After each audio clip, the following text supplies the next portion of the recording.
Cette semaine, dans Afrique, nous allons au Congo-Brazzaville, où 15 000 réfugiés de République démocratique du Congo se sont installés. Parmi eux se trouve un ancien proche de l'opposant Jean-Pierre Bemba, Jean-Bienvenu Likanzu Mokolo. Il nous explique sa situation. Nous nous intéressons également aux infrastructures congolaises à quelques jours des élections. Équipements vétustes et routes dangereuses constituent un véritable frein à l'évolution économique du pays.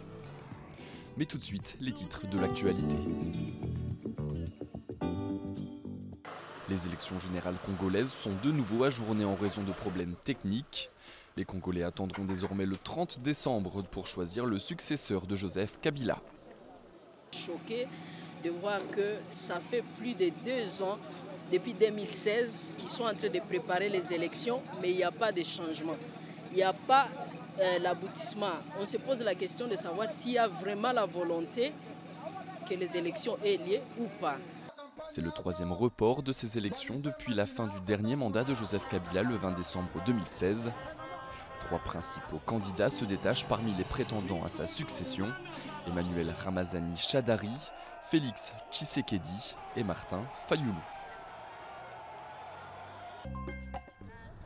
Andry Rajoelina prend la tête de la course à l'élection présidentielle. Selon des résultats partiels, l'ex-président aurait un léger avantage sur son rival, Marc Ravalomanana. Les 2 hommes restent néanmoins au coude à coude. Vous l'avez pu remarquer, les citoyens malgaches qui étaient un peu moins mobilisés qu'au premier tour ont voté dans une atmosphère pacifique lors d'un scrutin qui était bien maîtrisé et transparent pour départager 2 anciens présidents et consolider le processus démocratique de leur pays. Tout au long de la campagne électorale, les échanges ont été vifs entre les 2 ex-chefs de l'État et leurs partisans. Depuis des semaines, leur duel aux airs de règlement de compte a occulté le débat sur l'insécurité, la corruption et surtout la pauvreté du pays, un des plus démunis dans le monde. Ces 3 hommes font partie des 13 personnes interpellées après la découverte des corps de 2 jeunes randonneuses norvégiennes et danoises dans un site du massif du Haut-Atlas. C'est vraiment triste, même si nous n'avons pas entendu tous les détails. Mais nous nous sentons vraiment mal à propos de ces femmes. Louisa Vesterager Jespersen, une étudiante danoise de 24 ans et une de ses amies, Maren Ueland, une Norvégienne de 28 ans, étaient parties ensemble pour un mois de vacances au Maroc.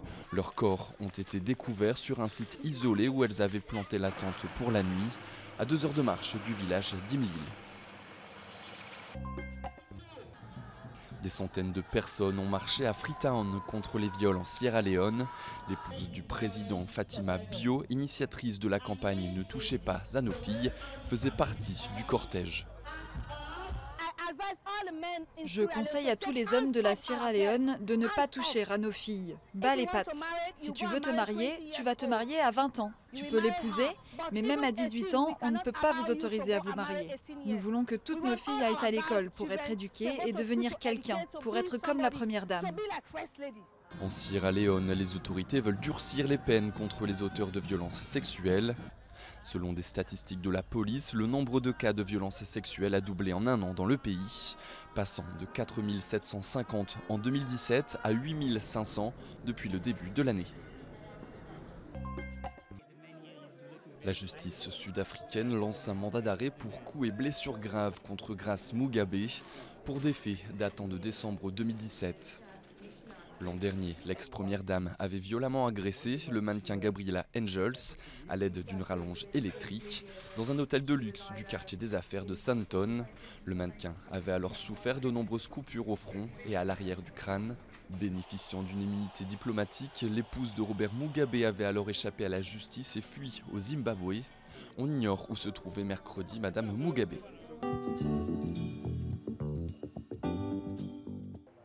Jean-Bienvenu est un ancien proche de l'opposant Jean-Pierre Bemba. En 2008, il a dû quitter Kinshasa, sa ville natale, pour fuir les autorités. Il fait partie des 15 000 réfugiés de RDC à s'être installés au Congo-Brazzaville.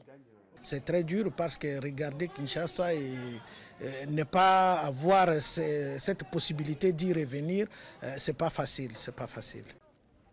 D'après le Haut Commissariat aux réfugiés, plus de 740 000 Congolais ont fui les différents conflits dans leur pays. À la différence d'autres réfugiés africains, ils ne se tournent pas vers l'Europe mais vers les pays voisins, Congo-Brazzaville, Ouganda, Zambie, Angola. L'Ouganda est le pays qui accueille le plus de Congolais. Ils vivent dans des conditions difficiles dans des camps autour du lac Albert. Jérôme vit ici depuis qu'il a 9 ans. Il a très peu d'espoir de voir la situation changer à court terme dans son pays d'origine. Je ne vois aucune raison de retourner au Congo pour ensuite devoir revenir m'installer ici à cause de la guerre. D'autres ont choisi de s'installer pour de bon dans leur pays d'accueil, comme ici à Lusaka. Bernard Pierre-Marie Lukungu habite la capitale zambienne depuis 1993. Comme beaucoup ici, il n'attend rien des nouvelles élections de décembre. Nous sommes presque 25 000. Et si les choses tournent mal, nous avons très peur que beaucoup de personnes veulent rentrer en Zambie. Et nous ne voulons pas de cela parce que ça va déstabiliser ce pays. Nous ne voulons pas de cette situation.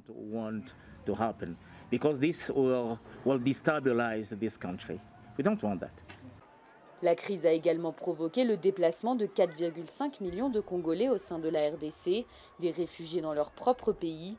Si pour certains les élections présidentielles du 23 décembre sont synonymes de changement, pour d'autres, l'espoir de voir leur pays en paix reste maigre.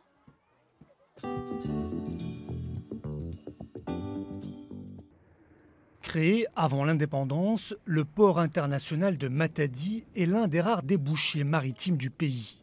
Jour et nuit, les employés déchargent des conteneurs de produits d'importation destinés aux commerçants de la capitale Kinshasa. Depuis la création du port, peu de choses ont évolué, comme ces grues de l'ONATRA, l'Office national des transports. C'est vrai que l'ONATRA a encore ses matériels hérités de l'époque coloniale, mais une chose est vraie que c'est une société qui a encore des techniciens valables, qui sont en train réellement de faire un travail. À quelques jours des élections, l'amélioration des installations portuaires est un enjeu parmi des dizaines d'autres pour le développement de la RDC. Ce que je souhaite qu'on fasse rapidement après les élections, c'est qu'on réhabilite immédiatement ces ports. Une fois les camions chargés, ils prennent la route direction Kinshasa. En chemin, ils croisent les véhicules remplis de bois et de minerais pour l'exportation.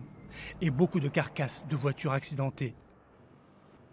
La route est l'une des plus dangereuses au monde.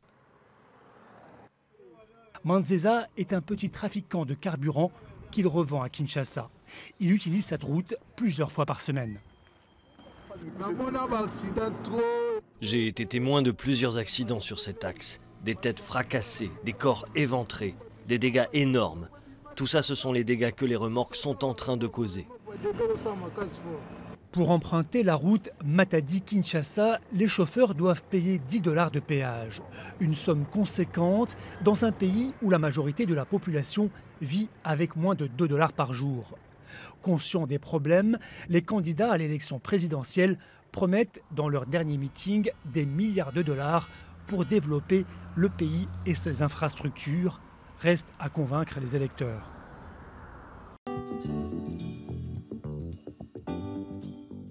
Le festival Indoni s'est déroulé dans la ville sud-africaine de Durban, un rassemblement célébrant la diversité culturelle de l'Afrique du Sud. Si l'on considère tous les problèmes sociaux auxquels nous sommes confrontés en Afrique du Sud, Indoni n'est que la réponse de base. Devoir apprendre aux jeunes enfants à être fiers d'eux-mêmes, à avoir cette confiance en soi, mais plus encore l'apprentissage du passé, leur identité, le fait d'avoir de la fierté en soi, c'est très important. 12 groupes ont présenté leurs tribus respectives pendant les 2 jours du festival.